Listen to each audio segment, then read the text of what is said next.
Hello guys. आज का topic है self given interview analysis part 2।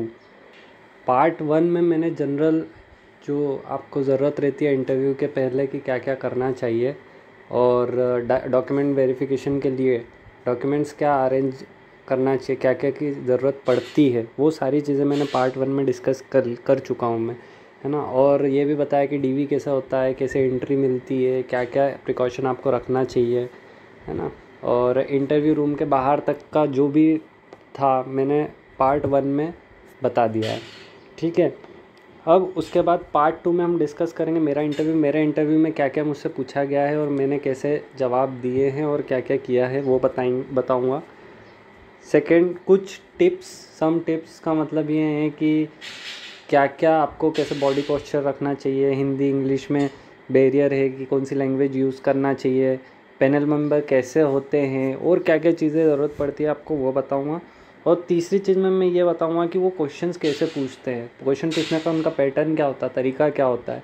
जो मेरा एनालिसिस है, मैंने जो दिया है उसके हिसाब से, तो मैं वो आप लोगों से डिस्कस करूँगा ये 3 चीज़ें आज के लिए। लेकिन मैंने पिछले इंटरव्यू में एक चीज़ कही थी कि आप जब एप्लीकेशन फॉर्म फिल करें, जब आपकी डेट ऑफ बर्थ मैच होना चाहिए आपके ID card, application form, 10th की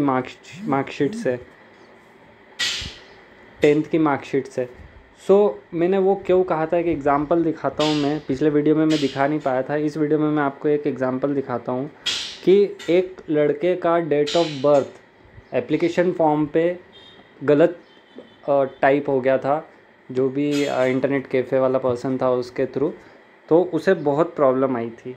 ये उसका स्क्रीनशॉट है, एक टेलीग्राम चैनल का स्क्रीनशॉट है, मैंने बाकी चीज़ें हाइड कर दी है। आप यहाँ पे पढ़े ये वाली lines. I had an interview today but DV के समय पता चला कि date of birth wrong entered है एप्लीकेशन फॉर्म में। What should I do, can anyone help. उन लोगों ने डॉक्यूमेंट जमा कर दिए हैं एंड अटेंडेंस भी लगा दी है एंड सेड कि IBPS ही कुछ कर सकता है, हमारे हाथ में कुछ नहीं है। तो ये बंदे ने क्या किया है कि डेट ऑफ बर्थ उसके एप्लीकेशन फॉर्म में गलत इंटर्ड हो चुकी थी। तो अब इसे उस समय समझ में नहीं आ रहा था, ये उस समय का मैसेज है जब इसने इंटरव्यू दिया था IBPS PO का। अब इसका इंटरव्यू था इसी साल, तो उस समय उसने ये मैसेजेस किए थे। तो बहुत से लोगों ने उसे एडवाइस दी थी कि आप एफिडेविट बनवा लो या कुछ कर लो। जैसे यहाँ पे देखो, यहाँ पे इसने लिखा है control of interview in Lucknow set कि हम नोटरी जमा नहीं कर सकते, आप अलग से सेंड कर सकते हैं IBPS को, ठीक है। किसी ने सजेशन, ये इसने बताया, इसी लड़के ने बताया है कि आप जो नोटरी लाए हैं वो IBPS वाले को जमा कीजिए, IBPS साइट से एड्रेस निकाल के उन्हें जमा कीजिए, इंटरव्यू प्लेस पे वो जमा नहीं करेंगे, ठीक है। तो ये चीज़ आप ध्यान रखें कि वहाँ पे वो लोग कभी सपोर्टिव होते हैं, कभी नहीं भी होते हैं। तो उनने लिखा भी है कि मेरा खुद ही इंटरव्यू नहीं हो पाया, इसी कारण से उनका इंटरव्यू भी नहीं हो पाया। तो आप ये ध्यान रखें, एप्लीकेशन फॉर्म में जो भी डिटेल फिल करें वो ज़रूर सही फिल करें, चेक करके फिल करें, एक बार मार्कशीट में देख ले 10th 12th, और एफिडेविट स्टार्टिंग से बना के IBPS को सेंड कर दे। अगर गलत फिल हो चुका है पहले से ही आप सेंड कर दीजिए, ग्रीवेंसेस डाल दीजिए कि मेरे से ऐसी मिस्टेक हो गई है, क्या करें, ठीक है, इंटरव्यू के पहले। क्योंकि इंटरव्यू में जाके अगर ऐसी चीज़ होती है तो बहुत बुरा लगता है, ठीक है। एक क्वेश्चन यहाँ पे ये रहा, सर मेरा डेट ऑफ पासिंग मिसमैच हो रहा है, बाकी ईयर एंड मंथ सेम है, तो कोई प्रॉब्लम हो सकती है क्या। ये एक क्वेश्चन हो सकता है कि आपने ग्रेजुएशन की जो डेट डाली है वो या डेट, ईयर और मंथ जो डाला है उसमें आप अगर मंथ और ईयर भी आपका सेम है, मतलब सही है एक्चुअल जो आपकी डिग्री है उससे, तो कोई इशू नहीं होगा, डेट का कोई इशू नहीं होगा कि डेट सेम होना चाहिए। लेकिन मोस्ट प्रॉब्लली अगर आप डाल सकते हैं तो प्लीज़ आप वही डालें जो आपकी ग्रेजुएशन में दी हुई है, ठीक है। ये एक जो डाउट था, जो हो सकता था कि आप लोगों को हो, तो वो मैंने आपको पहले ही बता दिया। एप्लीकेशन फॉर्म बिल्कुल सही तरीके से, सही स्पेलिंग नाम की और ये फिल करें। नेक्स्ट, अब सबसे पहला जो पॉइंट था हमारा माई इंटरव्यू, कि मेरा इंटरव्यू कैसा हुआ। मैं इंटरव्यू पैनल, वहाँ पे 3 पैनल थे, पैनल 1, पैनल 2, पैनल 3, तीनों पैनल पे 5-5 मेंबर्स थे, है ना। और हमें DV के बाद वहाँ बिठा दिया गया, हमारा नंबर 6-7 चेयर्स थी, वहाँ बाहर बिठा दिया गया और 6-7 चेयर में मेरा नंबर 5वें 6ठे पे था। और ऐसे फील करते गए थे वो, जैसे 35-40 बच्चे थे तो वो एक के बाद एक, जैसे एक इंटर किया तो एक सीट खाली हुई तो वहाँ पे फिर डीवी के बाद एक बच्चे को बिठा दिया, तो ऐसे बिठाते गए बाहर। फिर पैनल 1 2 3, अब पैनल 1 2 3 में क्या होता है कि जैसे मेरा पैनल 1 था, एक इंटर हुआ, ठीक है, फिर दूसरा इंटर हुआ, है ना। ऐसे ही सेकंड पैनल में भी यही चल रहा था। और मेंबर्स कितने थे, 5 मेंबर्स ईच पैनल में होंगे मेरे हिसाब से, क्योंकि मेरे पैनल में था 5 मेंबर थे, एक मैडम थी और बाकी मेल मेंबर्स थे, ठीक है। उसमें से एक मेन हेड होते हैं, चेयरमैन होते हैं शायद तक, तो ऐसे 4 मेंबर्स और 5 मेंबर्स टोटल थे, ठीक है। मैंने एंट्री की, मैं आई कम इन सर कह के, वहाँ पे कुछ अलाउ नहीं था, mobile phone, pen, resume, file कुछ भी अलाउ नहीं रहता है, आपको कोई भी प्रॉब्लम नहीं। आपके डॉक्यूमेंट्स पहले ही जो सबमिट किए गए होंगे वो इंटरव्यूअर को दे दिए जाते हैं। एक फॉर्म फिलअप होता है डीवी के समय, वो इंक्लूड करके आपके जो डॉक्यूमेंट है, आपकी मार्कशीट, आपने जो भी जमा किए हैं, वो सारी चीज़ें इंटरव्यूअर को आपके इंटरव्यू के पहले पहुंच जाती है, ठीक है। फिर जैसे मैंने गेट इंटर किया, गेट खोला और मैंने परमिशन मांगी। सबसे पहले आपको यही परमिशन मांगना है कि good morning sir, good afternoon sir, जो भी हो रहा है आप इसमें मिस्टेक, पहली चीज़ ये मिस्टेक नहीं करना है कि गुड आफ्टरनून की जगह गुड मॉर्निंग बोल दिया गलती से, ठीक है, ये मिस्टेक नहीं करना है आपको, है ना। तो सबसे पहली चीज़ गुड मॉर्निंग और गुड आफ्टरनून जो भी आप बोले वो सही होना चाहिए, ठीक है। जैसे आपने इंटर किया, आपने अगर आप हिंदी में दे रहे हो तो आप हिंदी में परमिशन मांगे, इंग्लिश में दे रहे हो तो इंग्लिश में परमिशन मांगे, तो वो कंफर्टेबल हो जाते हैं कि हाँ, उन्हें पता चल जाता है कि ये हिंदी में देगा या इंग्लिश में देगा, ठीक है। आप इंटर किए, आपने सबको सबसे पहले, इसके बाद क्या करना चाहिए, ग्रीट करना चाहिए। और ग्रीट में भी प्रेफरेंस मैडम को सबसे पहले देना चाहिए, वेदर वो आप पर ध्यान दे रही है या नहीं दे रही है, लेकिन आपको सबसे पहले जो ग्रीट करना चाहिए वो मैडम को ही करना चाहिए, ठीक है। अब उसके बाद आपने मैडम को ग्रीट किया, गुड आफ्टरनून या गुड मॉर्निंग, फिर सर, सारे सर को करो या एक साथ सारे सर को कर सकते हो, good morning sirs, good morning madam and good morning sirs, ऐसा करके आप कर सकते हो, ठीक है। जब तक फिर उसके बाद जब तक आपको बैठने को नहीं बोला जाए, जब तक बैठना नहीं है, मुझे भी बैठने का बोला गया, फिर मैं बैठा। अब आपका बॉडी पोस्चर कैसा होना चाहिए, ठीक है, बॉडी पोस्चर कैसा होना चाहिए आपका। नेक्स्ट थिंग होती है, थर्ड थिंग आपका बॉडी पोस्चर। बॉडी पोस्चर आपका स्ट्रेट होना चाहिए, आप स्ट्रेट बैठे, थोड़ा पीछे खसक के बैठना है चेयर पे, कंफर्टेबल बैठना, चेयर पे पीछे खसक के, आपकी कमर सीधी होना चाहिए, ठीक है। और आपके हाथ पैरों के ऊपर होना चाहिए, क्रॉस हैंड्स नहीं होना चाहिए, ठीक है। आप क्रॉस हैंड्स मत रखिए, स्ट्रेट रखिए हाथ, और थोड़ा सा लीन होके बैठिए इंटरव्यू की तरफ, जिससे उसे लगे कि आप मतलब उन्हें सुन रहे हैं, उन्हें ध्यान दे रहे हैं, है ना। ऐसा नहीं लगना चाहिए कि आप बस ऐसे ही आ गए हैं और उन पे ध्यान नहीं दे रहे, ऐसा नहीं लगना चाहिए। मैं भी गया, बैठा सीधे हाथ रख के और स्ट्रेट हैंड्स रख के और लीन होके थोड़ा सा बैठ गया। फिर सबसे पहले चेयरमैन जो उनके पास डॉक्यूमेंट रहते हैं, सबसे पहले क्वेश्चन वही पूछते हैं, वही स्टार्ट करते हैं। तो वो डिफरेंट तरीके से स्टार्ट कर सकते हैं, ये मैं आपको आगे बताऊंगा कि कैसे स्टार्ट कर सकते हो क्वेश्चन। मेरे से क्या हुआ सबसे पहले मैं वो बताता हूँ। सबसे पहले मेरे से पूछा चेयरमैन सर ने कि कहाँ से हैं आप, ठीक है। पहला क्वेश्चन उन्होंने यही पूछा, ना तो इंट्रो लिया मुझसे ना कुछ लिया, आपका इंट्रोडक्शन कुछ नहीं, कोई क्वेश्चन, डायरेक्ट उन्होंने बोला कि कहाँ से है आप, तो मैंने बताया। फिर उन्होंने पूछा दूसरा क्वेश्चन कि क्या फेमस है आपके, फिर मैंने आप आपके जो भी आप जहाँ भी रहते हैं सिटी में, आप वहाँ की फ़ेमस चीज़ बता सकते हैं, ठीक है। आप बट फेमस चीज़ ऐसी बताना जिसके बारे में आपको पता हो, ठीक है। फिर उन्होंने पूछा मेरे से क्यों फेमस है ये, ऑब्वियस सी बात है, इसके बाद क्वेश्चन यही आना था कि क्यों फेमस है, जो आपने प्लेस बताई है, आपकी जो सिटी की क्वालिटी बताई है, वो क्यों फेमस है। फिर उसके बारे में 2-3 ने क्वेश्चंस पूछे, ठीक है। 2-3 क्वेश्चन इन जनरल क्वेश्चन, सबसे पहला टॉपिक इनका यही था, इन जनरल क्वेश्चन। तो सबसे पहले जो क्वेश्चन पूछते हैं वो, ठीक है, जो क्वेश्चन पूछते हैं वो जनरल क्वेश्चंस पूछते हैं सबसे पहले, कि आपके इंट्रोडक्शन से रिलेटेड जो क्वेश्चन है, या तो आपके नाम का मीनिंग पूछ लेंगे या कुछ इस टाइप से क्वेश्चन पूछेंगे, आपके एजुकेशन के बारे में पूछ लेंगे, ठीक है, एजुकेशन में क्या किया, इस टाइप से जनरल क्वेश्चंस पूछेंगे, ठीक है। उसके बाद उनने स्टार्ट किया बैंकिंग का, ठीक है, बैंकिंग क्वेश्चंस उनने स्टार्ट किया, ठीक है। बैंकिंग क्वेश्चंस में उनने मुझसे पूछा लोन एंड एडवांसेस, ठीक है, लोन एंड एडवांसेस क्या होता है, लोन किस किस को, बैंक किस किस को लोन देती है, ठीक है। तो बैंक जनरली इंडिविजुअल को देती है, इंस्टीट्यूशन को देती है, अपने गवर्नमेंट को देती है, ठीक है, इन सबको लोन्स प्रोवाइड करती है, ठीक है। इसके बारे में उन्होंने क्वेश्चन पूछा था, बस यही कि लोन किस किस को देते हैं।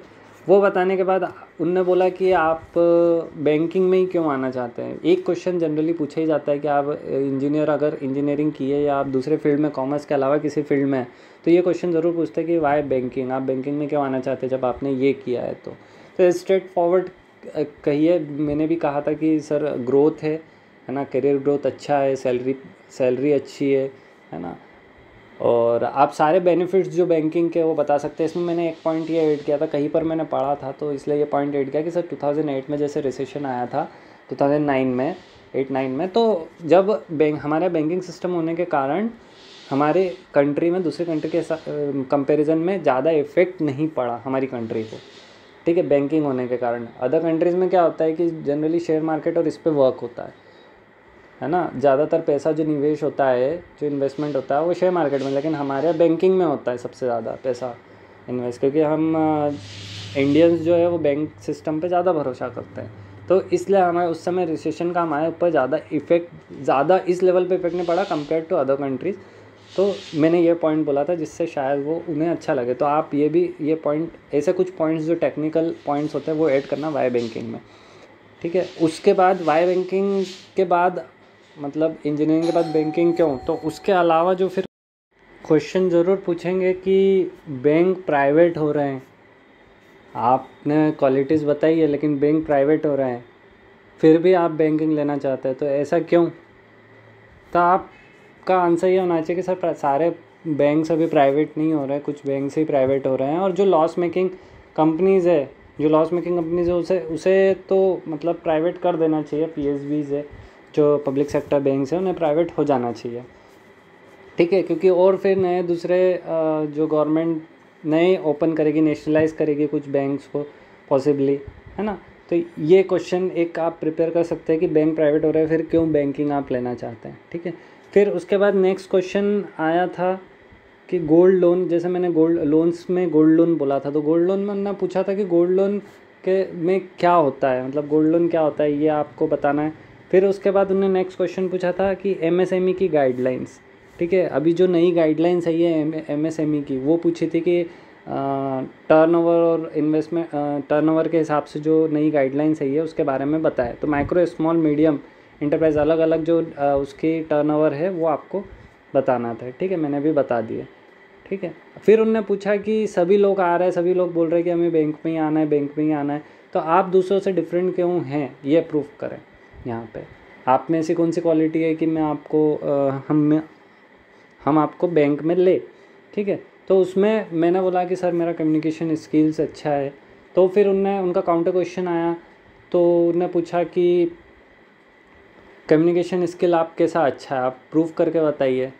फिर एक दूसरे जो पैनल मेंबर थे उनने बोला कि अभी जैसे ये सर जो आपसे क्वेश्चन पूछ रहे हैं आपको समझ में आ रहे हैं क्या, आप एग्जांपल दो। फिर मैंने बताया उनको कि जी सर आपने ये क्वेश्चन पूछा है, आपका इंटेंशन पूछने का ये है, ठीक है, तो ये बताना पड़ेगा आपको। बी कॉन्फिडेंट, अगर आप क्वेश्चन का जवाब दे रहे हो तो कॉन्फिडेंट। ये सब क्वेश्चंस मेरे से पूछे गए, ठीक है, इतने क्वेश्चन पूछे। मेरा कम से कम कितना टाइम लगा, तो टाइमिंग जो मेरा था लगभग 10 से 15 मिनट था। उनने जब जाने का बोला तो उसके बाद भी उनने फिर आप थोड़ा सा वेट करिए कि अगर जाने का बोल दिया फिर भी एक मतलब 5 सेकंड का वेट करिए कि अगर कोई और पूछ तो नहीं रहा, क्योंकि उनने मेरे से फिर जैसे जाने का बोला सभी मेंबर्स ने, उसके बाद भी उनने मुझसे क्वेश्चन पूछे मेरी सिटीज़ के बारे में, वापस से उनने पूछे 2-3 क्वेश्चन उन्होंने जनरल वे में पूछे कि यहाँ पे आपके आसपास ये है क्या, ये है क्या, ठीक है। तो ऐसे क्वेश्चन पूछे। तो आप आखिरी में जाते वक्त 5 सेकंड रुक के और फिर बाहर निकलिए, और सेम स्पीड होना चाहिए, सेम पेस होना चाहिए बाहर निकलने के वक्त। आप जैसे इंटर किए थे सेम पेस में आप एग्जिट कीजिए। अब आप बोलेंगे कि पेस का कैसे पता चलेगा, पेस मतलब स्पीड का कैसे पता चलेगा आने जाने की। तो जनरली नॉर्मल वे में ही आप अंदर आए तो नॉर्मल वे में ही बाहर जाए, है ना, कोई पैनिक करने की ज़रूरत नहीं है, ठीक है। तो ये था कि मेरा इंटरव्यू कैसा रहा, मतलब मुझसे क्या क्या क्वेश्चन पूछे गए और मैंने क्या क्या बताए इन सब के बारे में, ठीक है। अब उसके बाद सम टिप्स में जैसे मैंने एक चीज़ तो बता ही दिया आपको, बॉडी पोस्चर, ठीक है। बॉडी पोस्चर के बारे में मैंने बता दिया आपको, बॉडी पोस्चर आपको कैसा रखना है, बिल्कुल कंफर्टेबली बैठे ताकि उनको ऐसा ना लगे कि ये थोड़ा सा घबरा रहा है, पैनिक कर रहा है, ये चीज़ आपके फेस पे भी नहीं दिखना चाहिए, आपकी बॉडी लैंग्वेज पे भी नहीं दिखना चाहिए। ठीक है। दूसरा क्वेश्चन आता है कि लैंग्वेज बैरियर होता है या नहीं होता है। ठीक है, लैंग्वेज बैरियर नहीं होता है, ये चीज़ आप ध्यान रखें। हिंदी इंग्लिश अगर आपने एंट्री करते समय अगर पूछा भी आपने कि इंग्लिश में पूछ लिया, आप हिंदी में बात करने वाले थे, तो भी कोई पैनिक करने की ज़रूरत नहीं है, आप हिंदी में अंदर जाके बात कर सकते, कोई फ़र्क नहीं पड़ता, ज़्यादा क्या कोई फ़र्क नहीं पड़ता है। ठीक है, बैरियर लैंग्वेज बैरियर कभी नहीं होता। आप हिंदी इंग्लिश और लोकल लैंग्वेज में भी इवन बात कर सकते हैं। अगर आप जैसे उड़ीसी होती है, महाराष्ट्रियन होती है, जो भी लोकल लैंग्वेज में भी बात कर सकते हैं, अनटिल एंड अनलेस उन्हें पता होना चाहिए वो लैंग्वेज के बारे में, वो आनी चाहिए लैंग्वेज। अगर आप मराठी में बात कर रहे हैं तो उन्हें आनी चाहिए।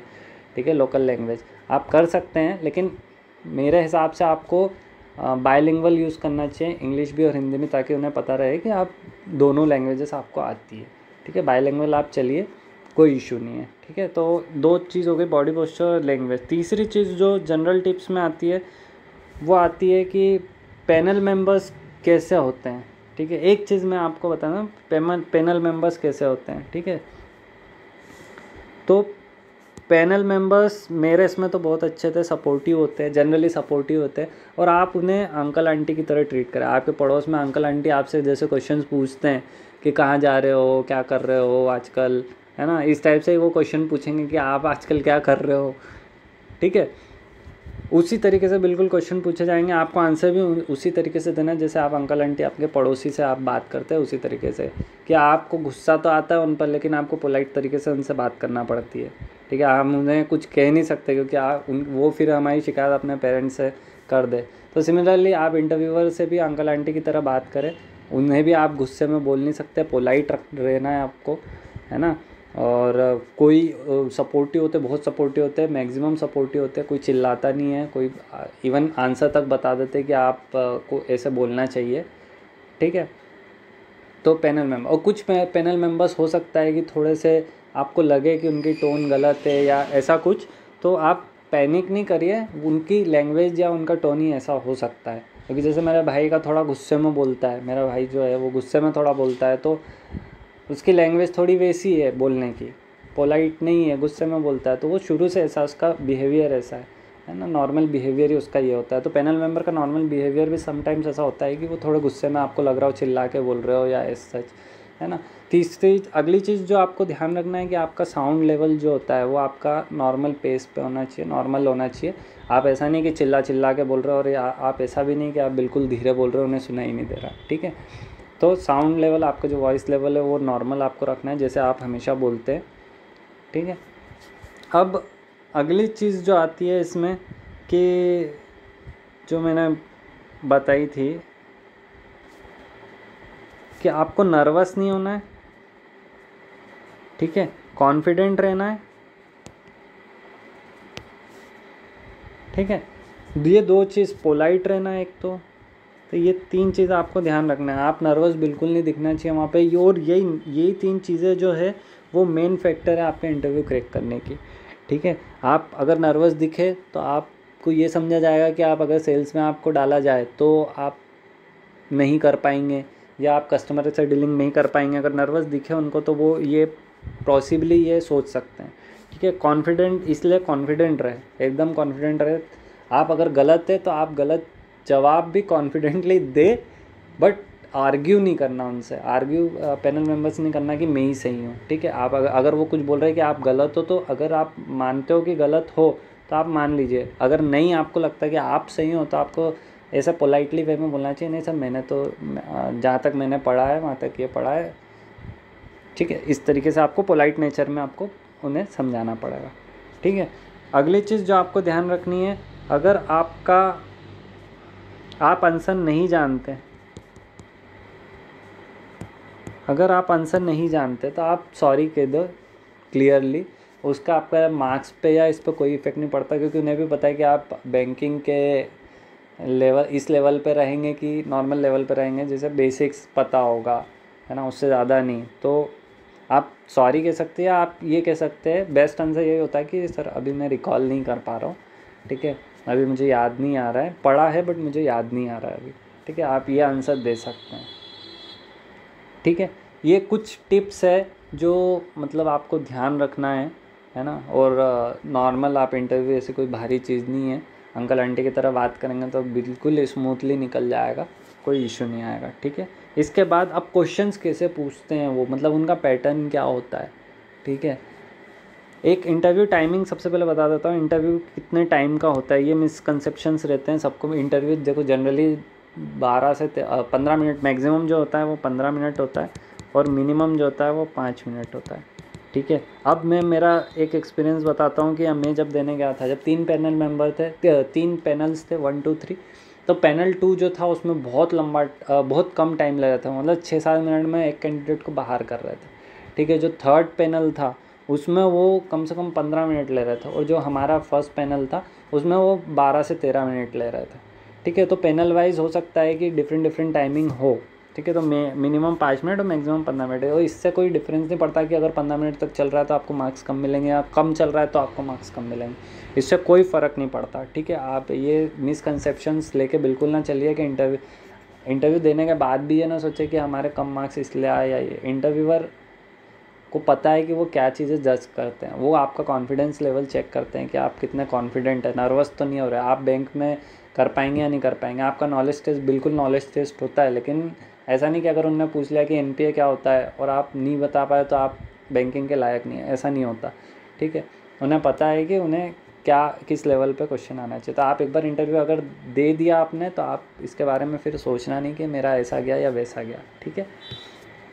अब उसके बाद अब मैं कैसे क्वेश्चंस वो पूछते हैं, मतलब किस टाइप से, जैसे अगर आपका उन्होंने इंट्रो लिया, ठीक है, इंट्रोडक्शन लिया अगर, तो इंट्रोडक्शन में से ही आपके काउंटर क्वेश्चंस बनेंगे, ठीक है। तो एक चीज़ ये है कि वो काउंटर क्वेश्चंस पूछते हैं। अगर आप प्रिपरेशन कर रहे हैं इंटरव्यू की, ठीक है, तो आप हमेशा काउंटर क्वेश्चन खुद से बना के चलें, है ना। जैसे आपने इंट्रोडक्शन, सबसे पहला यही रहता है कि वो या तो इंट्रोडक्शन बोलेंगे या तो फिर आपके ही किसी रेज्यूम, आपका जो एप्लीकेशन फॉर्म वगैरह उसमें से क्वेश्चंस पूछेंगे। तो सबसे पहले मैं बताता हूँ कि इंट्रोडक्शन अगर लिया तो इंट्रोडक्शन लिया तो आप आपका नाम बताइए, ठीक है।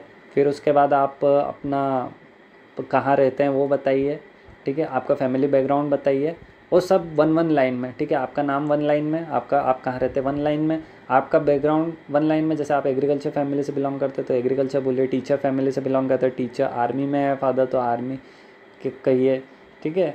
और ज़्यादा आपकी फैमिली बैकग्राउंड के बारे में बताने, पापा मम्मी भाई बहन इनके नाम, ये क्या करते हैं, ये अगर वो पूछे तो बताना है, नहीं तो कुछ बताना नहीं। फिर इसके बाद आप आपका ग्रेजुएशन बताइए, 12th बताइए कहाँ से किया है, ग्रेजुएशन बताइए, पोस्ट ग्रेजुएशन बताइए, है ना। इसके अलावा आप इसके बाद आप आपकी स्ट्रेंथ बताइए और हॉबी बताइए, बस इतनी चीज़ें आपको बताना है। मैं नोट कर देता हूँ। आपको सबसे पहले आपका नाम बताना है, ठीक है। आपका एड्रेस बताना है, एड्रेस मतलब आप केवल किस सिटी में रहते हैं, ठीक है, आपकी सिटी का नाम, ठीक है। उसके बाद आपको आपका फैमिली बैकग्राउंड बताना है,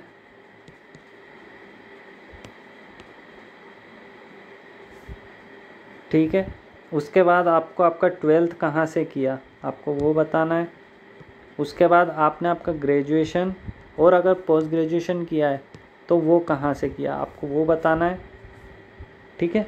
उसके बाद आपको आपकी स्ट्रेंथ बताना है और आपको हॉबीज़ बताना है, ये 7 चीज़ें आपको बताना है। फिर अगर उनने आगे और कुछ पूछा फिर वो पूछेंगे, ठीक है।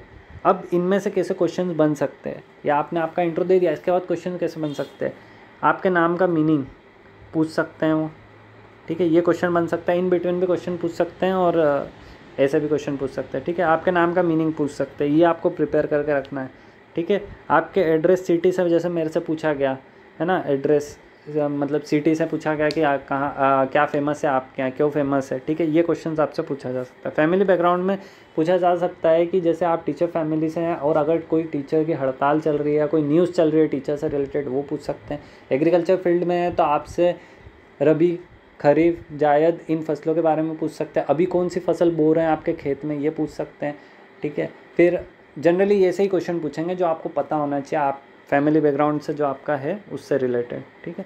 उसके बाद 12th से आपकी स्कूल के बारे में पूछ सकते हैं। ज़्यादा वैसे जनरली क्वेश्चन 12th पे से नहीं होते हैं कि सीबीएसई से क्या, एमपी बोर्ड से क्या, ये वो कुछ नहीं।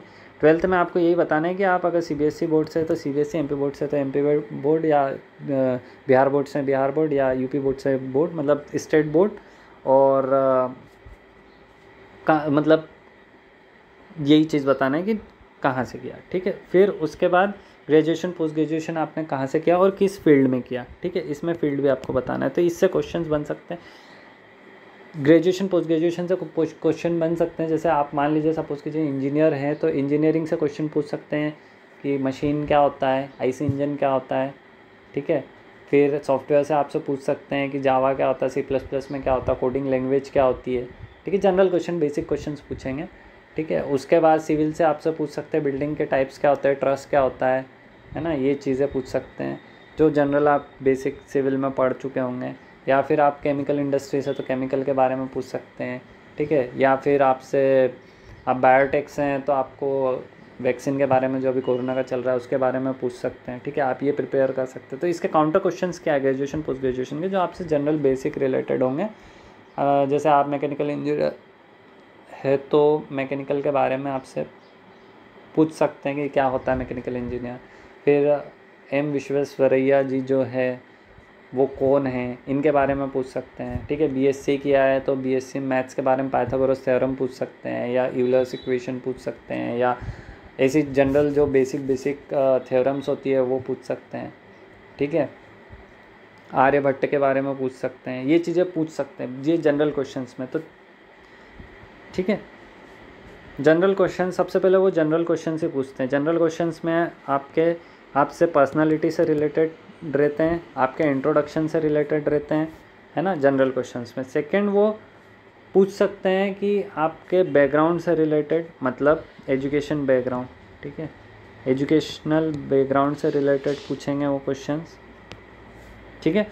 जैसे मैंने बताया जो आपको जो भी फील्ड में आप बीएससी एमएससी है या बीई है, बीटेक है, एमटेक है ना, या फिर आप फार्मेसी से हैं, बायोटेक से हैं, उस बेस पे। तीसरा जो आता है वो बैंकिंग से रिलेटेड क्वेश्चन पूछेंगे। बैंकिंग से रिलेटेड क्वेश्चन मैं अभी बताऊँगा आगे, अभी तो मैंने केवल जनरल क्वेश्चंस के बारे में बताया और एजुकेशनल, ठीक है, एजुकेशनल क्वेश्चंस के बारे में। उसके बाद बैंकिंग के क्वेश्चंस बताऊँगा। और फोर्थ जो है वो कंपैरिजन, या जैसे ये क्वेश्चन जो होते हैं कंपैरिजन क्वेश्चन कह सकते हैं कि बैंकिंग में क्यों आना चाहते हैं या इस टाइप से। तो मैंने ये भी आपको क्वेश्चन जो मेरे से क्वेश्चन पूछा गया वो सब कंपैरिजन बेस पे थे कि बैंकिंग ही क्यों, बैंक प्राइवेट हो रहे हैं तो क्यों, है ना, ये चीज़ें, ठीक है। अब ये इंट्रोडक्शन वाला हो गया, जनरल क्वेश्चन, एजुकेशनल हो गया। बैंकिंग के क्वेश्चंस कैसे पूछे जाते हैं, ठीक है। तो बैंकिंग के क्वेश्चंस में एक मिनट, अपना ये रह गया स्ट्रेंथ वाला, ठीक है। अगर स्ट्रेंथ से क्वेश्चन पूछेंगे, मैं मेजरली ये दो टॉपिक जो है वो क्वेश्चन पूछ सकते हैं कि स्ट्रेंथ आपने बताई, कुछ भी स्ट्रेंथ बताई तो वो आपको जस्टिफाई करना पड़ेगा, ठीक है, कि आपकी स्ट्रेंथ कैसे हैं, वो क्यों है। आपको हो सकता है कि इमीडिएट बताना भी पड़े कि वहाँ पे बैठे बैठे आप कैसे आपकी स्ट्रेंथ शो कर सकते हैं। तो आप स्ट्रेंथ वही लेकर चले जो आप शो कर पाएँ वहाँ पे, ठीक है। आप स्ट्रेंथ में बोल सकते हैं कि आपका कम्युनिकेशन स्किल अच्छा है, जैसे मैंने बोला, ठीक है, आपका कम्युनिकेशन स्किल अच्छा है। या फिर आप बता सकते हैं कि एफिशिएंट है, आप कैसे एफिशिएंट है, तो आपका पास्ट, अगर आप एक्सपीरियंस है तो उसके बेस पे आप पास्ट एक्सपीरियंस से बता सकते हैं। आपने कुछ अचीवमेंट किया तो आप वो बता सकते हैं, ठीक है। और हॉबीज़ में ऐसे कुछ हॉबीज़ बताना जिस पे ज़्यादा क्वेश्चन नहीं बने। अगर आपने प्लेइंग का कुछ बोला, क्रिकेट, तो क्रिकेट के बारे में आपको कुछ भी पूछ सकते हैं। जैसे अभी क्रिकेट में क्या चल रहा है, आईपीएल चल रहा है तो आईपीएल में कौन जीता, या फिर ये जनरल जो करंट अफेयर्स के क्वेश्चन होते हैं बेसिकली हॉबीज़ में। अगर प्लेइंग से रिलेटेड, स्पोर्ट्स से रिलेटेड बोला तो आपको ये क्वेश्चन पूछेंगे। प्लेयर्स के बारे में पूछेंगे। अगर आपने वॉलीबॉल का बोला या हॉकी का बोला तो आपसे पूछेंगे कि प्लेयर्स के नाम पूछेंगे, या फिर उनके हेड पूछेंगे, कोच पूछेंगे, कोच भी पूछ सकते हैं अगर कोई करंट अफेयर्स में है तो। या फिर आपसे पूछेंगे कि कोई सा बड़ा इवेंट होता है क्या, अभी चल रहा है क्या, ये पूछ सकते हैं, ठीक है। फिर इसके मैं जनरली हॉबीज़ ऐसी बताया करो जैसे इंटरनेट सर्फिंग, ठीक है, जिस पर क्वेश्चन कम बने। इंटरनेट सर्फिंग में क्या आप पूछ सकते हैं, वो पूछेंगे कि इंटरनेट सर्फिंग में क्या करते हो, तो आप बता देना कि जनरली एजुकेशन से रिलेटेड जो भी चीज़ें रहती है वो सारी सर्च करना, या नई चीज़ें जानना मुझे पता है, और 3-4 चीज़ें नई चीज़ें लिख के या मतलब ध्यान में रख के ले जाना, ठीक है। उसके बाद आप ये बोल सकते हैं फीडिंग स्ट्रीट डॉग्स, है ना, कि स्ट्रीट डॉग्स आर एनिमल्स, ठीक है, ये बता सकते हैं कि जो भी स्ट्रीट एनिमल होते हैं उन्हें फीड करना मुझे पसंद है, ठीक है। तो ये हॉबीज़ बताओगे तो इस पर क्वेश्चंस कम बनेंगे, ठीक है। फिर उसके बाद अब बैंकिंग से रिलेटेड क्वेश्चन। तो बैंकिंग से रिलेटेड आपको क्वेश्चंस क्या पूछ सकते हो, कुछ भी पूछ सकते हैं, ठीक है। हर एक टॉपिक से जनरल क्वेश्चंस पूछेंगे। जैसे मेरे से पूछा था लोन एंड एडवांस के बारे में, एमएसएमई के बारे में, ठीक है। ये चीज़ें आपको पता होना चाहिए, गोल्ड लोन के बारे में, ठीक है, गोल्ड बॉन्ड के बारे में। इसके बाद फिर आपको क्या और पता होना चाहिए, एनपीए। मेन जो टॉपिक्स होता है, जो फेवरेट टॉपिक होता है वो एनपीए होता है और पीएसएल होता है, अभी जो चल रहा है, ठीक है। नॉन परफॉर्मिंग एसेट और प्रायोरिटी सेक्टर लेंडिंग, इसके बारे में ज़रूर पढ़ के जाए, ठीक है। ये 2 टॉपिक के बारे में पढ़ के ही जाए। तीसरा टॉपिक जो आपको पढ़ना है वो मॉनिटरी पॉलिसी है, एमपीसी, मॉनिटरी पॉलिसी कमेटी। ये आपको पढ़ के जाना चाहिए क्योंकि ये बेसिक्स है, ठीक है। बैंक रेट क्या होता है, बेस रेट क्या होता है, रेपो, रिवर्स रेपो, है ना, जो बेसिक्स है वो आपको पढ़ के जाना है मॉनेटरी पॉलिसी के, ठीक है। आप शेयर मार्केट पढ़ के जाएँ, कैपिटल मार्केट पढ़ के जाए या ना जाए कोई वो नहीं, बट मनी मार्केट आप बिल्कुल पढ़ के जाएँ, ठीक है। एनपीए, पीएसएल, ये 2 टॉपिक्स ऐसे हैं जो फेवरेट टॉपिक्स होते हैं इंटरव्यू के, तो आपको ये पढ़ के जाना है, पूरा कंप्लीट पढ़ के जाना है। एनपीए पूरा कंप्लीट पढ़ के जाना है। जैसे उसके 3 टाइप्स, स्टैंडर्ड, सब स्टैंडर्ड वाला है, ठीक है, डाउटफुल, लॉस एसेट, ठीक है, ये पढ़ के जाना है एनपीए में। फिर उसके बाद आपको asset reconstruction company, banking ombudsman, ठीक है, जो बेसिक्स होते हैं कि ये क्या क्या होता है, ठीक है। इसका डीप में क्वेश्चंस नहीं पूछेंगे, बट हाँ अगर करंट अफेयर्स में बैंकिंग ऑम्बड्समैन का कुछ है, जैसे अभी बैंकिंग ऑम्बड्समैन का मर्ज करने का चल रहा है, जो एक ही मतलब वो हो जाएंगे, बैंकिंग ऑम्बड्समैन भी, एनबीएफसी ऑम्बड्समैन भी और इंश्योरेंस ऑम्बड्समैन भी, तो ये तीनों एक हो जाएंगे, तो इसके बारे में पूछ सकते हैं। और वो हमेशा बैंकिंग का क्वेश्चन करंट से लिंक करके ही पूछेंगे, ठीक है। एनपीए में करंट में क्या हो रहा है, प्रायोरिटी सेक्टर लेंडिंग में अभी करंट में क्या चल रहा है ना, अभी जैसे स्टार्टअप को ऐड किया था कुछ महीनों पहले, तो ये क्वेश्चन पूछ सकते हैं, ठीक है। तो आपको इंटरव्यू के लिए बेसिक आपको नॉलेज होना चाहिए current affairs, banking current affairs का, और बैंकिंग का भी मतलब जनरल टर्म्स जो बैंकिंग की होती है। ये कुछ टॉपिक्स है जो इम्पोर्टेंट है, मैंने आपको बता दिए, जो जनरली पूछते हैं, है ना। फिर इसके बाद कंपैरिजन क्वेश्चंस भी मैंने आपको बता दिया कि वो किस टाइप से क्वेश्चंस पूछते हैं, ठीक है। ये ओवरऑल इंटरव्यू एक्सपीरियंस था मेरा। अब एक चीज़ और मैं बता दूँ आपको यहाँ पे कि कुछ लोग सोचते हैं कि इंटरव्यू में इतने मार्क्स आ जाएंगे या इंटरव्यू में उतने मार्क्स आ जाएंगे, या फिर पैनल ऐसा होगा, पैनल वैसा होगा। तो कोई सोचने की ज़रूरत नहीं, आप बस अपनी प्रिपरेशन करो। इंटरव्यू में ऐसे टेंशन लेकर अगर जाओगे तो इंटरव्यू बेकार ही जाएगा। आप कॉन्फिडेंट होके जाओ, आपको सब पता है ये सोच के जाओ, क्योंकि वहाँ जाकर आप अगर अंदर हुए और अगर आपको सब पता है, आप सब पढ़ के गए, लेकिन आप नर्वस थे वहाँ पे, तो आपका बिगड़ जाएगा बहुत बुरा। ये पर्सनल एक्सपीरियंस है, मैं 1-2 क्वेश्चन में नर्वस हुआ था, लेकिन कंट्रोल किया अपने आप को। तो आपको नर्वस नहीं होना है बिल्कुल भी, और आपको एकदम कॉन्फिडेंट होके जाना है ना। आपने सब कुछ पढ़ा हो या ना पढ़ा हो, ये चीज़ नर्वसनेस हटाकर और कॉन्फिडेंट होकर अगर जाओगे तो आपका इंटरव्यू बेस्ट जाएगा। पैनल मेंबर, कुछ मिसकंसेप्शंस रहते हैं कि पैनल मेंबर ऐसे होता है, पैनल मेंबर वैसे होते हैं, मेरा इतना टाइम चला, उसका इतना टाइम चला। ये सब चीज़ों पे ध्यान देने की ज़रूरत नहीं है, ये सब चीज़ें कोई मायने नहीं रखते इंटरव्यू के समय, है ना।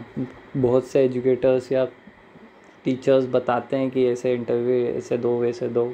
आप आपका प्रिपरेशन करके जाओ, बेसिक टर्म्स, बेसिक चीज़ों का आपका इंट्रोडक्शन तो आप बिल्कुल प्रिपेयर करके जाओ, है ना। आपके जो एजुकेशन क्वालिफ़िकेशन है उसके बेस पे कुछ क्वेश्चंस, जनरल क्वेश्चंस आप प्रिपेयर करके जाओ, है ना। और टू द पॉइंट आंसर देना। वहाँ पे इंटरव्यू में टू द पॉइंट आंसर मांगते हैं वो, ऐसा नहीं कि आप 10 लाइन का पैराग्राफ बोल रहे हैं, है ना। तो आप to the point 1 line 2 line answer देना है वहाँ पे, और बिल्कुल बिंदास जाना है। और बेसिक की जो है मैं आपको बता दूँ, आपको जो मैंने ऑलरेडी बता दी है वही है, कॉन्फिडेंस, ठीक है। Thank you for watching this video. Also please like, share and subscribe this channel. इससे हमें मोटिवेशन मिलता है, ठीक है। तो अगर और कुछ वीडियोस चाहिए, अभी एक मेंबर सब्सक्राइबर का मेरे पास मैसेज आया था कि उन्हें बैंकिंग और स्टैटिक्स से रिलेटेड मोर वीडियोस चाहिए, तो मैं बिल्कुल बनाऊंगा। अगर आपको भी अच्छा लगता है तो प्लीज़ लाइक, शेयर, सब्सक्राइब करिए। ना। और इस चैनल को आगे बढ़ाइए, मैं और वीडियोस मोटिवेशंस के साथ लाते रहूँगा और पर्सनल एक्सपीरियंस बहुत सारे शेयर करते रहूँगा। Thank you.